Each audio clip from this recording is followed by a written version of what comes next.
morning, Michael. What are you doing? You're messing with your car. Don't touch the car, mate. I don't know what I'm doing, Stu. The dipstick's not long enough. Needs a new dipstick. Okay. The dipstick's not long enough. It's not reaching the oil. So I was up at Mount Panorama last weekend, instead of doing what you expect me to do, reviewing cars. Anyway, it was the Bathurst Challenge, which is not a normal race meeting. It's more like a few days of practice and super sprints and then some regularity events where people try and get as close as they can to their nominated lap time. Anyway, it's not door-to-door competition, and that's probably why it's so popular for regular people to come and have an unrestricted fang in their cars, everything from family hatchbacks through to full-on supercars, historic race cars, and a gazillion Porsche.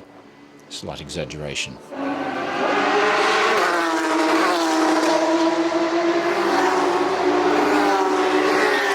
Anyway, I'm garaged with this Larry Perkins Bathurst winning supercar.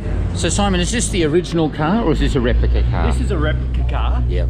So I've spent thousands of dollars to turn a sow's ear into a silk purse. Okay.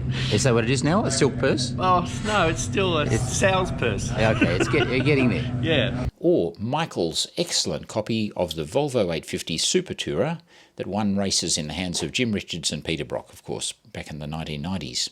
It is a replica, but a very good one.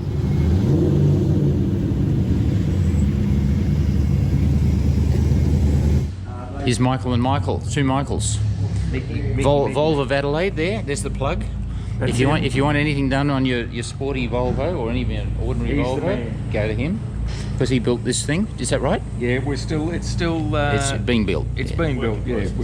We're like the Wright brothers. We've been off the ground, but we didn't travel very far. Who's awful? You're awful. Awful. You're awful, and he's Wilbur. He's awful. Yes, that's right. Awful and Wilbur. Okay, I'm just going to show you the turbo. Big turbo down there, and 5-cylinder Volvo motors make good power, don't they? You're building one that's making how much power? Got an A for 1,000. 1,000 horsepower from a 5-cylinder, 2.5 litre. 2.5 litre. Yeah. 1,000 horsepower from a. This one's not 1,000 though, is it? No, this is Almost sense to it. half that. There we go, about 500 horsepower from the little 5. That's pretty good. All right, so we're going to ride around with Michael today, and he's going to show us what it's like to do a lap of the famous Mount Panorama in a famous Volvo, aren't you? I'll do my best, mate. I'll try not to bugger anything up for you. You might even do a bit of commentary for us, maybe. Maybe. So this weekend I'm Michael's data engineer. Actually, I'm not really. He knows his way around here and he doesn't need me to tell him when he misses an apex. He just wants the cameras to work. So really a fairly basic task, but one that often gets overlooked by mechanics who have much more important things to do. See, Mount Panorama. You can see that? Lovely day. Ready to go car racing with Michael Ricketts.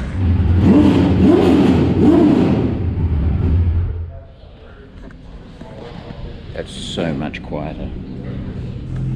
Now, we've got a noise under the front here when we change gears, a big bang somewhere. Oh yeah? Now that front engine mount you can see down there, Stewie. Yeah, I see it. They've actually, there's a cable supposed to be around that. And I think to stop it from moving vertically, this front mount, it's for some reason, I don't know if it's actually broken or it's not been put in originally. I can give you some gaff. Some tape. I can give you some gaff tape and cable ties. I can put some cable ties around it. That's a great idea. It's not a great idea. So I'm happy to help out and share this little memento. I thought we might just take you on a couple of laps of the track with Michael driving, if you've never been there, so you can see what a great track it is. Now, Michael owns quite a few cars, but he's something of a Volvo tragic. He's now got 4 of them, all of them red, and this latest one is a very nice car. Okay, Stu, enough with the long intro, it's time to get on track. Now, this is the first real outing for a new car, so it's very much a shakedown, just to sort out any gremlins. So Michael is lapping around 240, which is pretty good, but probably 15 seconds off what he's capable of extracting from the car. Now, a reminder that the original race car, with Jim Richards driving, was quicker again, lapping around the 220 mark, or slightly better. So if you think that's not a big gap, you're right. Until you remember Jim's car didn't have a turbo, So it was making around 300 horsepower, whereas Mike's got 500. Yes, that's enough to deflate anyone's ego. Okay, well that's our warm-up lap done. Let's go and see what the biggest Volvo 850 5-cylinder 2.5 litre turbo can do.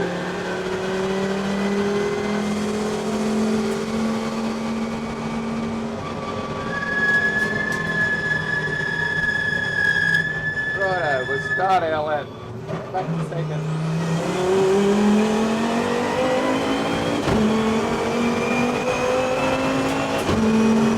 Up to fourth, 100 metres on the brakes. Back to third. Oh, a little bit of cold fire on the back there. Up, down, straight. 7,000. Brakes. Back to the meter in front like it's going out of factory. 220, 221 on the brakes. Down to third. Tuck it in tight on this corner here. Let her run out. Just like that.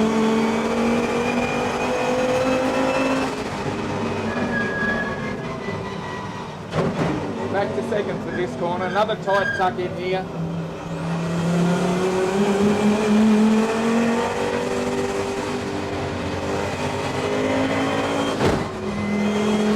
Up to third.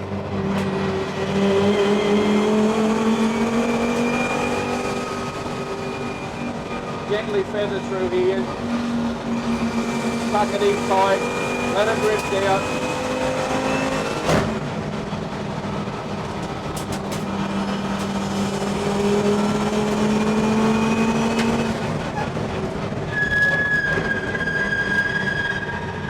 A couple of slower cars here in front of us.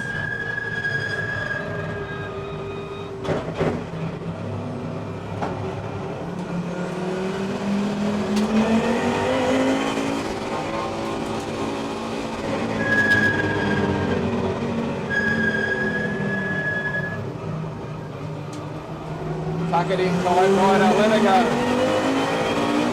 Third. Up to fourth.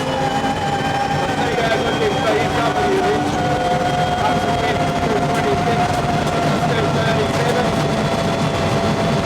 247.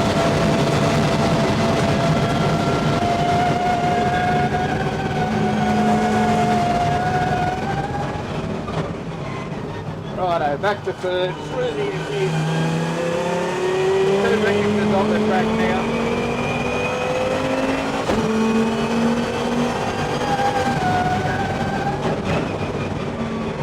Back to second.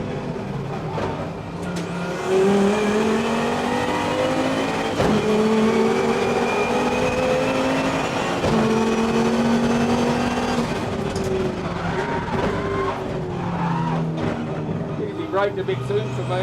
Won't spotted a tyre, I think.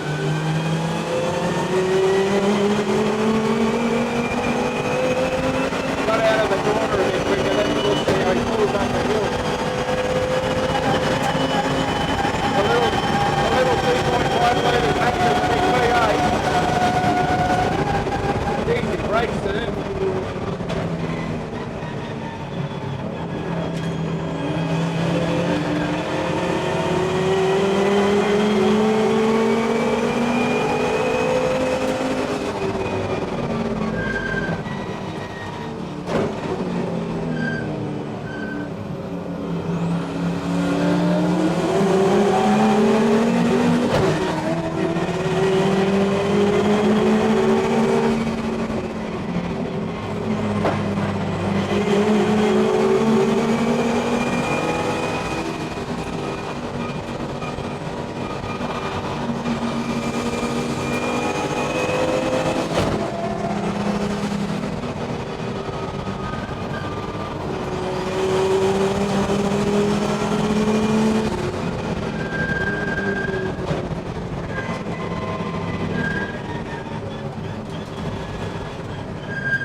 If you haven't driven around Mount Panorama, you really should. Just a couple of hours from Sydney, it's a public road most of the time with no toll. It is much steeper than it looks on the video. In fact, the steepest pinch at the cutting is a little over 16%. But do be careful, there's a strict 60k an hour speed limit. A race driver friend of mine was busted driving home after the 12-hour race. He was clocked at 67 kilometres per hour on Conrod Straight. His argument that yesterday he was doing 260 legally at exactly the same point did not impress the copper, and it didn't get him off. Whenever I go to Bathurst, after the race cars are gone, I try to run a lap of the track, which takes me a little over 30 minutes per lap on a good day. I can tell you it is not easy to run around there at any speed. It's virtually just one massive hill from the start line to the top. So this place is steep. Hey, that's enough about me. Now the iced Vovo ran like a Swedish watch over the event, just needing a little bit of help with the cooling system, some improved air ducting to the radiator, and there was a bit of brake fade, which was fixed pretty simply by just changing to a better brake fluid, which, if you're interested, was Valvoline VR1. Didn't stop all that awful brake squeal though.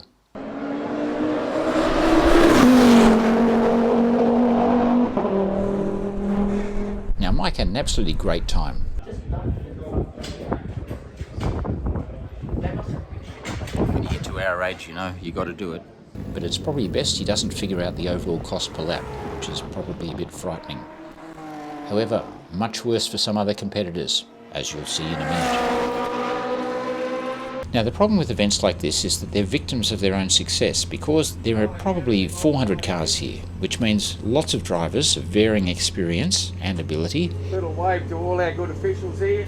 And to keep the track density down, there's lots and lots of sessions, which means Michael might only get 3 or 4 sessions in a day, each of them maybe 5 laps, especially as, inevitably, there'll be bingles and breakdowns and red flags, and you might get no laps at all, and then have to wait another 2 or 3 hours before another crack. Oh dear, we've had a spin up here already. It's not possible, is it? What's happened? Oh no, it's a Ferrari. Put her into the wall up pit straight. How would that happen? Must have been a wheel come off. Goodness me. That's a serious amount of damage. Well, that'll be our section of the red flag now. Here it's hit the right hand side of the track, then widen the front out of and backed her in on the left. So yes, red flag, back to the pits, long delay, session cancelled. And before you judge, it's very easy to bin your car on the warm-up lap on cold tyres. I remember seeing Australian Drivers' Champion Warwick Brown do it exactly 50 years ago at Oran Park in a Formula 5000. Yes, I really am that old. But what a shame, the Ferrari 458 is my favourite modern Ferrari, the last of Ferrari's normally aspirated V8 sports cars. Just magnificent. We reviewed one on the channel. It's a sublime motor car, but you don't want to pay for one when you crash it. So I pity the poor driver and the support crew who'd brought it all the way from New Zealand for the event. And it's not even his car. The crew estimates around $200,000 damage. Don't know if that's Kiwi dollars or Aussie dollars. Not much difference. Anyway, no doubt an awkward call to the car owner back in Auckland, who then offered the use of the identical other car. I gather he rather sensibly declined the offer and went to drown his sorrows at the pub. I can't believe they took so long to get the bloody truck out. I don't know how he bloody done that. Must have just been warming it up on cold tyres and lost her. Now this is what a real pit stop is at Bathurst. Yes, we want cappuccino, flat or a latte? What was yours? A latte, thank you, Latte? sir. Thank you very much. This is drive-through coffee service, Yes. Stewie style. Yes. Thank you, Stu. That's right. Would you like some fries as well? Fries with that, no? I bet you there's not too many drivers have had a latte in pit lane at Bathurst.